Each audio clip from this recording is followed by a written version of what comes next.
The moon was never meant to feel like home, yet for one human it had become the closest thing to it. The gray silence stretched endlessly, a desert of dust and rock, broken only by the occasional glint of sunlight reflecting off the instruments scattered across the outpost. For months he had lived in solitude, maintaining equipment, running experiments, and documenting results that most back on Earth would never read in detail. He was an insignificant figure on a barren world, yet he carried with him the stubbornness that defined his species, an unwillingness to yield to emptiness, to isolation, to insignificance itself. He walked across the regolith with measured steps. The crunch of fine powder beneath his boots transmitted to the vibrations of his suit. There was no sound in the vacuum, but inside his helmet he could almost imagine it, as if his mind refused to accept the absence of noise. Humanity had evolved to live among wind, water, and voices, yet here he stood in the absence of all three, and somehow he endured. Every step was a testament to human adaptability.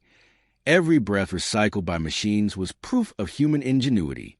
He was alone, but he was alive, and that was enough to continue. His mission was routine. Check the seismic sensors positioned several kilometers away from the main habitat. Lunar tremors were rare, but monitoring them was critical for long-term colonization. What troubled him wasn't the act itself, but the irregular readings that had appeared in the last 3 days. The numbers suggested something unnatural, an anomaly deep below the surface. At first, he dismissed it as malfunction, but redundancy checks confirmed the data's accuracy. Something was stirring in the lunar crust, something that had no explanation within the textbooks he had studied his entire life. As he trekked toward the ridge where the anomaly was strongest, he considered the impossibility of the situation. The moon was geologically dead, its volcanic activity extinguished billions of years ago. Yet the instruments insisted otherwise. Faint pulses of energy, rhythmic but alien, like a heartbeat buried beneath stone. He adjusted his pace, curiosity accelerating what discipline tried to keep steady. Curiosity was humanity's curse and its salvation, the driving force that had taken a species from firelit caves to the stars themselves. No drone could feel it. No artificial mind could hunger for understanding the way a human could. That hunger was why he was here, why the anomaly mattered. The terrain grew jagged as he approached the ridge. Shadows pooled in craters, darkness clinging stubbornly even under the relentless sun. He scanned the ground, mapping every detail, and then he saw it, subtle at first, just a faint shimmer beneath the dust where no shimmer should be. He knelt, brushing aside the fine particles, until his glove met something smooth and unyielding. Metal, not the corroded scrap of human machinery, not the shattered debris of past missions, but surface too perfect, too alien in texture and design. His heart hammered in his chest as the realization struck. This was not natural. This was not human. He steadied his breath, forcing composure. Training dictated he report immediately, but instinct whispered that discovery belonged first to the discoverer. He ran his hand along the surface, feeling etched lines that spiraled into patterns incomprehensible yet purposeful. It was buried deep, far more extensive than the small patch he had uncovered. A structure, hidden for untold ages, waiting. His mind raced with questions, but the most pressing was why it was here, why no one had found before. The moon had been mapped, drilled, surveyed countless times, and yet this had remained concealed, invisible until now. Or perhaps it had not wanted to be found. He set up portable scanners, calibrating them with impatient precision. The readings that came back defied everything he knew. The material reflected most frequencies, absorbing others entirely, producing results that bordered on nonsense. Yet beneath the interference there was something undeniable. Power. A reservoir of energy slumbering just beneath the surface, immeasurable in scale. The faint pulses of sensors had detected were stronger here, like echoes of a giant heart beating in slow, eternal rhythm. The ground vibrated under his feet, subtle but unmistakable, as if acknowledging his presence. He marked the coordinates and began to dig carefully, methodically, revealing more of the alien surface. The patterns grew more intricate, almost organic in their flow, suggesting a design philosophy beyond straight lines and sharp edges.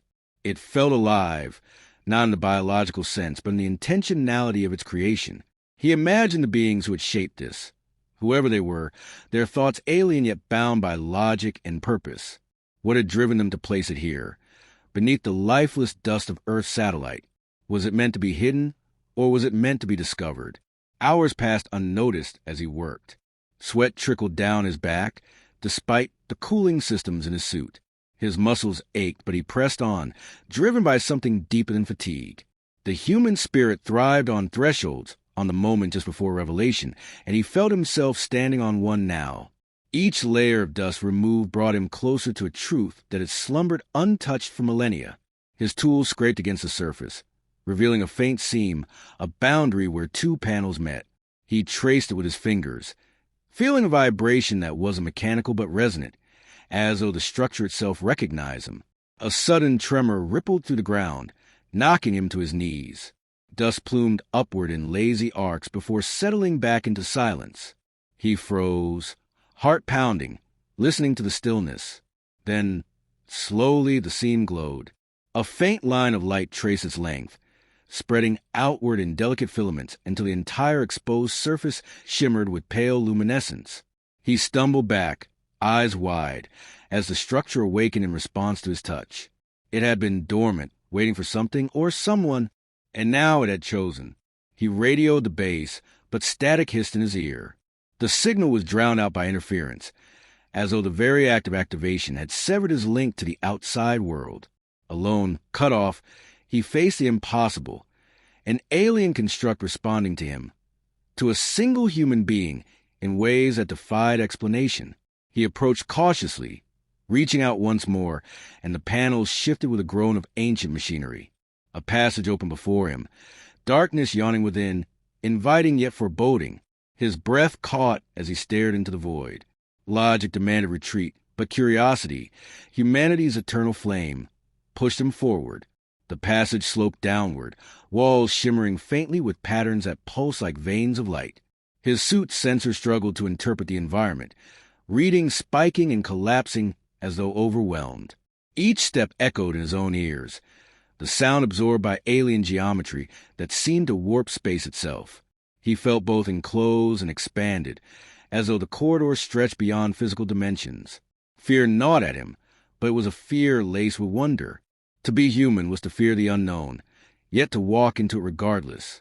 That was the essence of exploration, the essence of survival. He descended deeper, time losing meaning in the absence of familiar markers. The air, if it could be called air, seemed charged, tingling against the skin even through the suit. The chamber continued to pulse with energy, each beat stronger than the last, like a heart rousing from slumber. The human stood transfixed, caught between awe and terror, unable to look away from the alien core. Every instinct screamed that he should retreat, that he should seal the passage and forget what he had uncovered. Yet another voice, deeper and older, urged him forward. That voice was the essence of humanity, the refusal to turn away from mystery, the compulsion to face the unknown, no matter how perilous. He stepped closer, studying the shifting patterns of light that now coursed along the walls. Each pulse harmonized with his own racing heartbeat. His suit's instruments tried and failed to capture the readings. Energy spikes went off the charts, then flatlined, then looped in impossible feedback. The systems were designed to interpret terrestrial physics, not whatever this was.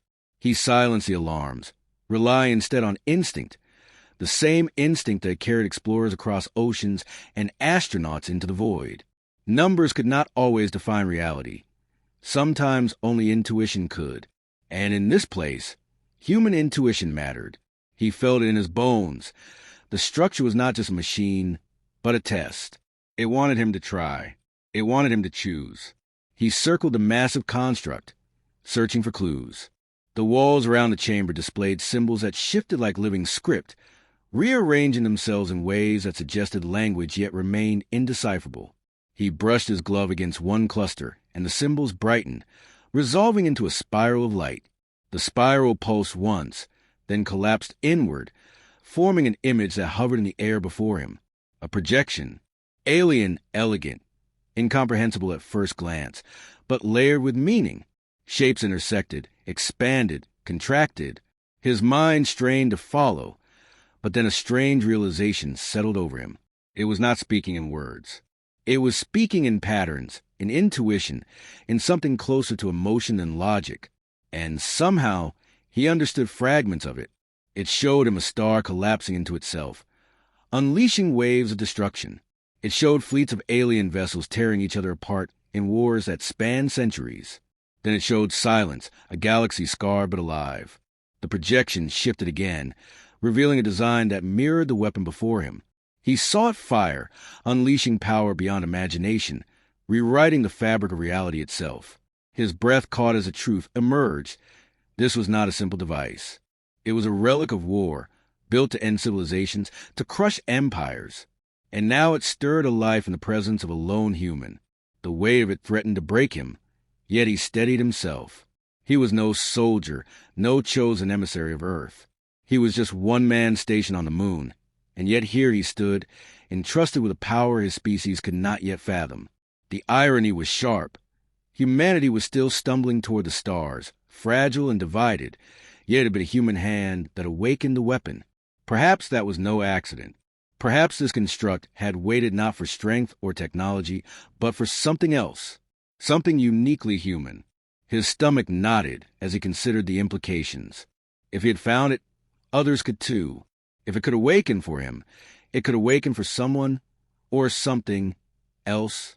He ran scenarios in his head, each more disastrous than the last. Humanity was not ready for this. But perhaps, in a strange way, that was the point.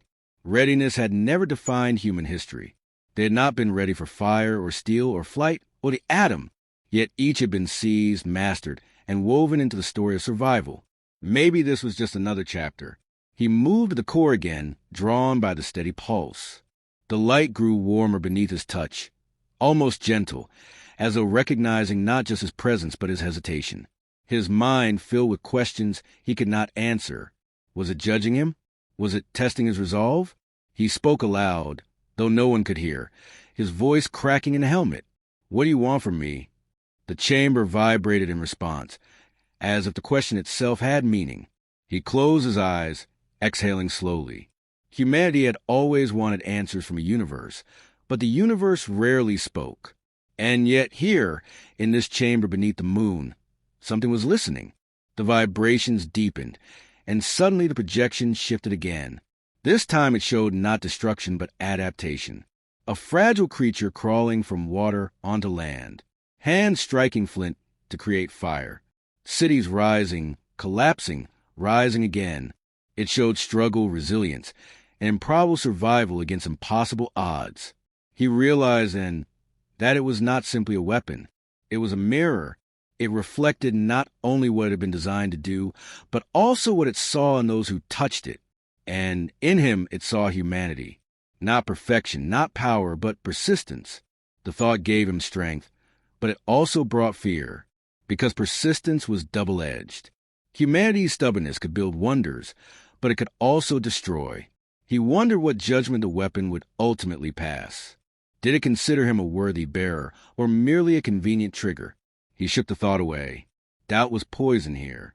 What mattered was that he was the first, and perhaps the only, to stand at this threshold. He could not walk away. His solitude began to weigh heavier as the hours passed. He tried again to contact the base, but the interference remained absolute. He was cut off from Earth, from every other human voice. Loneliness pressed down on him, but he pushed back with the discipline of his training. Loneliness was not defeat. It was a natural state of explorers. Humanity had always sent individuals first, the scout, the pioneer, the pathfinder, before others followed. He was not alone by accident. He was alone because someone had to be first. The chamber's energy began to escalate, subtle at first, then undeniable. The walls glowed brighter, the air humming with intensity. His suit sensors flickered and died, overloaded. He realized the weapon was not merely stirring. It was awakening. His hands tightened into fists. He had no control, no tools that could influence something of the scale. Yet he refused to cower.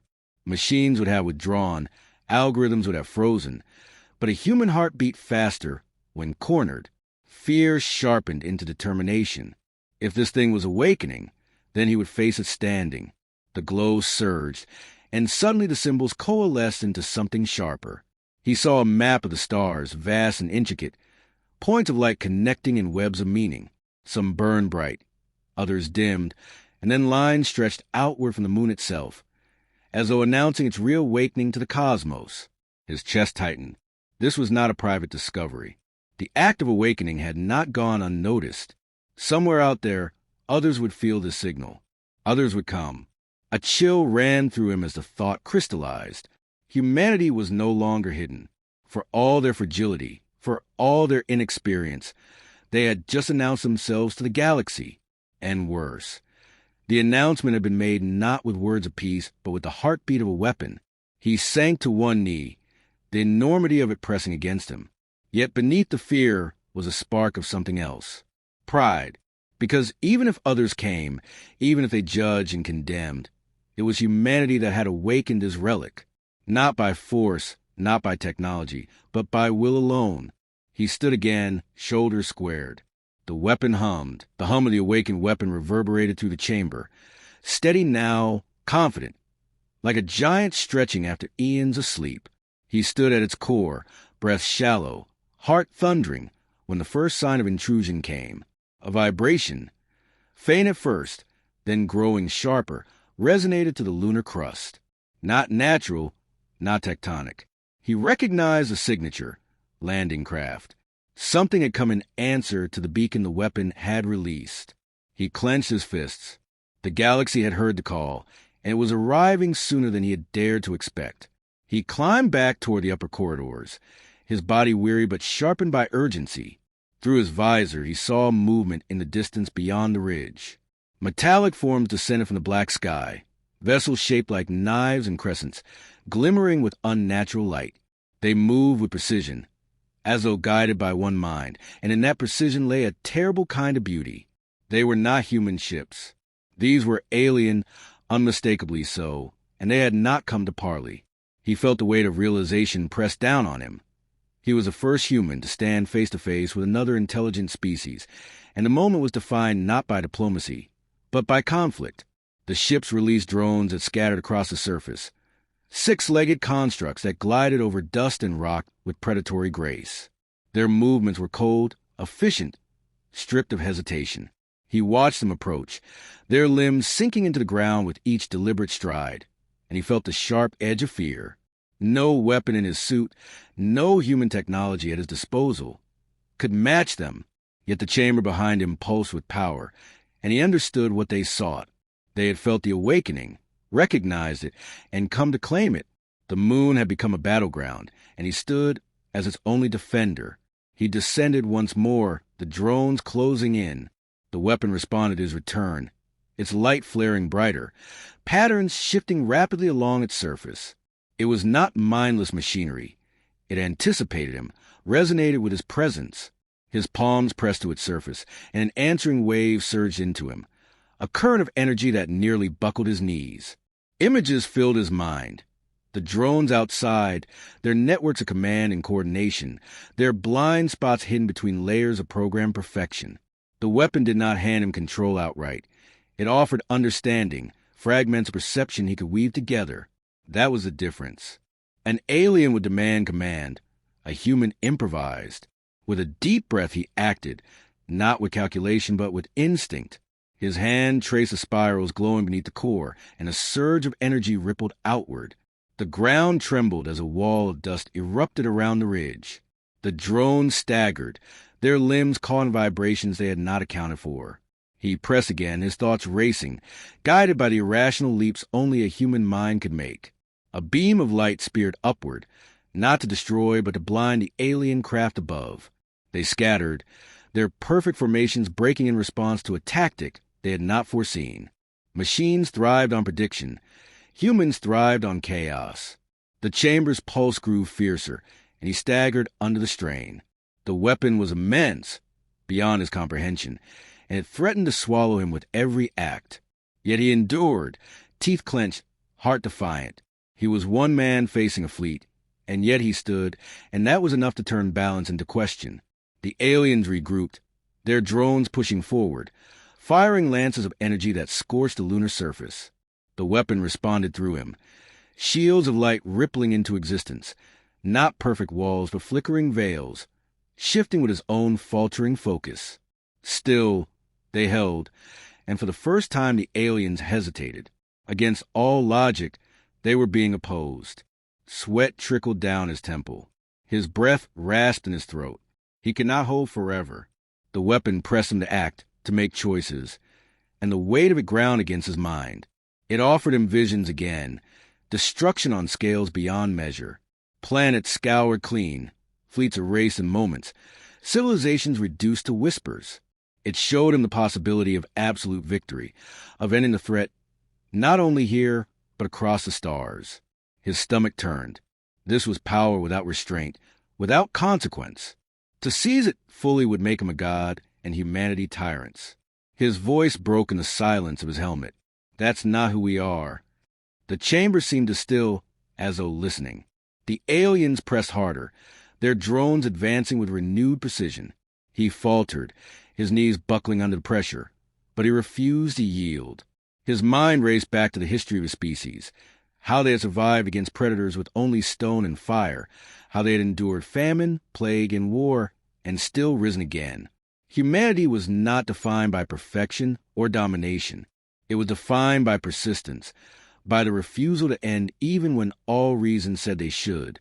That was the weapon he carried now, not light or fire, but spirit. And as he stood at the heart of the chamber, he let that conviction flood outward. The weapon's glow shifted, resonating not with destruction but with resolve. Its power rippled in waves, not obliterating the drones, but disrupting their unity.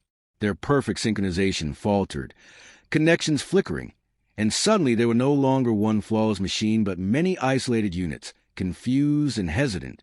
He pressed the advantage, not with calculated precision but with raw, reckless determination. Each strike was improvised, unpredictable, chaotic. The drones stumbled, then collapsed, their systems overwhelmed not by superior firepower, but by something they could not comprehend. The irrational creativity of a human mind. The ships above faltered, withdrawing to higher orbit. They had expected to claim a relic, not face defiance. He sank to the floor, exhausted, every muscle trembling. The chamber dimmed slightly, its hum softening, as though acknowledging his restraint. It had offered him annihilation, and he had chosen defiance without conquest. It understood now, or at least reflected his choice. For the first time, he sensed acceptance in its rhythm. Not ownership, not mastery, but partnership. The weapon was not his tool. It was his mirror, and in that reflection he saw not gods or tyrants, but the stubborn, flawed, unyielding nature of humanity itself. The silence returned, heavy but alive. He raised his head, staring at the faint light still coursing to the alien structure. He knew this was not the end. The signal had been sent, and the galaxy would not ignore it. More would come, greater powers, more dangerous forces.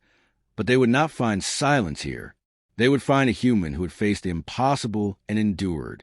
His voice, hoarse but steady, whispered into the chamber. If they want it, they'll have to face us all. The chamber pulsed once an answer, and he understood. The battle was only beginning. But for the first time, humanity had spoken on the cosmic stage. And it had spoken with defiance. The dust of the moon had barely settled. Yet the echoes of battle carried farther than any human eye could see. Across the silent gray surface, the remnants of alien craft lay shattered. Some fused into glass from energies that had no earthly comparison, others still glowing faintly with power that refused to die. Amid that graveyard of war stood a single human, the first to awaken something ancient and terrible, and the last to remain unbroken when stars themselves seemed to conspire against him. The weapon, no longer silent, had bound itself to him. Its voice was not human, not even truly a voice.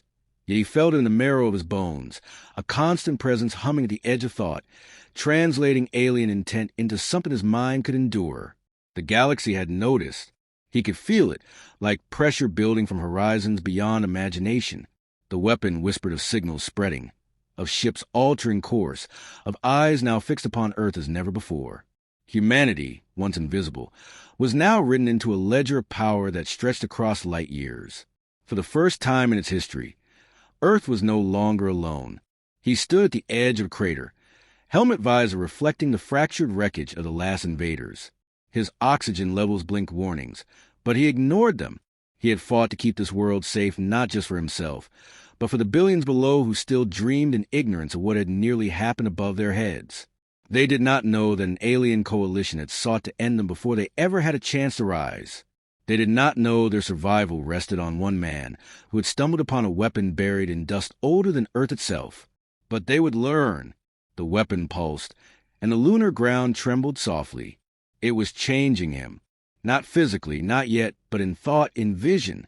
His perception reached farther than the human eye should. He felt the arc of distant satellites, the faint chatter of orbital signals, and beyond even that, the ripples of incoming vessels. They were coming, not to invade, not immediately, but to witness. The galaxy could not ignore a weapon of such scale bonded to a fragile human body. He turned back toward his lander, the battered craft that seemed laughably primitive compared to the ruins surrounding him. Yet even primitive things endured.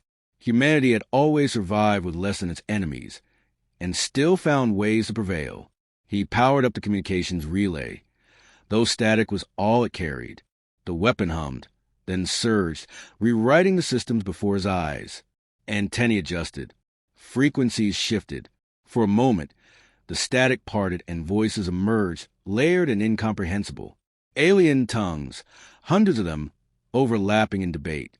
They argued not about whether he existed, but what should be done now that he did. Some demanded immediate destruction, fearful of what humanity could become with such a relic. Others spoke of diplomacy, of binding this human into treaties before his kind could grasp the true scale of what they held. A few whispered of reverence, as if a survival against their fleet was proof of destiny. He cut the channel, not because he feared the words, but because he knew humanity was not ready to listen. Earth was fractured even within itself. Nations squabbled over territory, power, and resources. To hand them knowledge of this discovery now would ignite wars not against aliens, but against each other. The weapon agreed, in its alien way. It had chosen him not only to wield its power, but to shield his people until they were strong enough to carry the burden together. Yet shielding them meant standing alone. Hours passed, and above him, the stars shifted. New lights appeared. Ships of design unlike the first invaders took orbit, distant yet impossible to mistake. Observers, scouts, envoys, whatever names they bore, they marked the beginning of a new era. The man breathed steadily, staring upward to the visor, aware that from this moment forward, nothing on Earth would remain untouched by what had awoken. He felt the weapons pulse again, and images burned into his thoughts. Not words, but visions. Sprawling galactic councils, fleets numbering the thousands, species beyond count, some ancient, some young, all circling one truth. Power decided survival. And now, humanity had stumbled into the center of that truth. The weapon did not promise victory. It did not speak of glory. It simply conveyed one message over and over. Endure. The air inside his suit grew thin, alarms blaring. Yet he smiled faintly, because endurance was something humanity had never lacked. They had endured plagues, wars, extinctions, and indifference of the universe. Now they would endure the gaze of civilizations that had ruled the stars for millennia. He returned to the lander, initiated the ascent protocols, and watched the lunar surface fall away beneath him. The ruins grew smaller, the wreckage fading into shadow, but the way to what remained there would never fade. Above, Earth loomed in blue and white majesty, fragile and yet fierce, a world that had no idea its fate had been rewritten. The weapon whispered again, not to warn but to teach. It showed him maps of hyperspace lanes, the currents through which alien ships traveled. It revealed coordinates of outposts, strongholds, empires that would one day extend their reach toward Earth. Knowledge poured into him faster than he could contain, yet it etched itself into memory. He was becoming something more than human, but not less. He touched the console, and for a moment the primitive lander served with alien precision, every system optimized beyond human engineering. The craft docked smoothly with the orbital station left waiting, and the silence of space wrapped around him like a cloak. He gazed once more at Earth, then closed his eyes. The weapon pulsed again, and far away, across distances that should have taken centuries to cross, more ships began to move. Not scouts this time. Not envoys. Fleets. The galaxy was coming to meet humanity.